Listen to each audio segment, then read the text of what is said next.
friends जय जगन्नाथ मु आपण मान प्रिय विजय ब्लॉग्स विथ विजय नुआ एक वीडियो आपण मान ढेर सारा स्वागत केमती अच्छे आपण मैंने तो फाइनाली एक्चुअली आमर किसी प्लानिंग होता पिकनिक करने जेहेतु आम सब सांग मैंने बर्तमान टाइम सब एभेलेबल अच्छे छुट्टी अच्छे तो से आम भाविल गोटे पिकनिक करने किसी गोटे दूर जगह जावाक मैंने डिसाइड करूँ तो फाइनाली आम आज आसी पहुँची ये जगार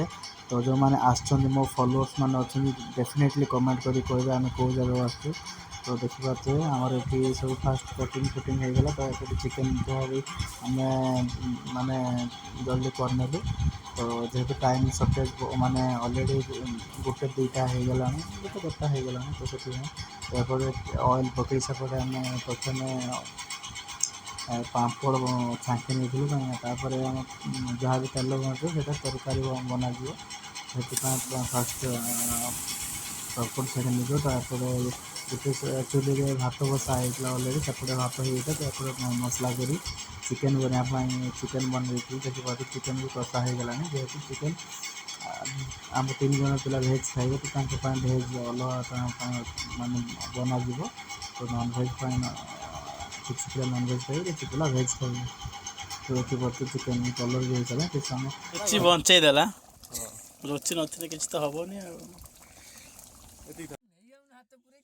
तो एपटे सलाड वगैरह काटी नहीं ताकि भी आम मैरिनेसन कर रखीदेलु किसी समय देखा तो फाइनाली आम खाଇବା रेडी हो भात बाढ़ नेलु चिकेन प्लेट नहीं गलु तो बर्तमान चिकेन भात और चिकेन सर्व हो देखिए के बहुत ही टेस्टी होता तो एक्चुअली बाहर जहाँ भी खाया थी ना बण भोजी कहला माने ही सब टेस्टी और माने डेलीशियस होता है तो आप जानी थे डेफिनेटली तो बहुत ही चिकेन टेस्टी होता तार किसी माने रिव्यू नबा बर्तमान एक नंबर हां है जी पूरा सुपर हां है जी तम हैं हम तो छतु